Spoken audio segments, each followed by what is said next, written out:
to everlasting life, to the love of oneself. I love that which I am. I honor that which I am. I conquer the past that I was. I am born this night. Anew. I am filled with the radiant love of my divine presence. I execute my thoughts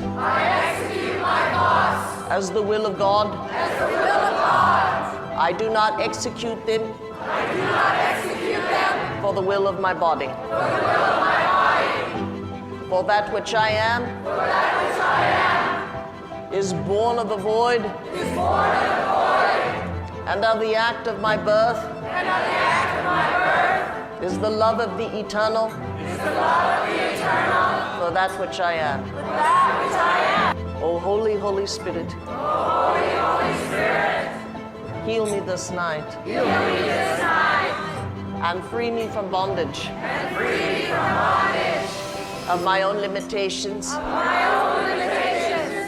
and the illusions of my emotional suffering. Make haste to deliver to me the reality I choose. For I refuse to allow my emotions, the dictates of my body, to circumvent the power of my love and my authority. I love that which I am. Forever and ever and ever. To everlasting life. Here is meeting you in 200 years.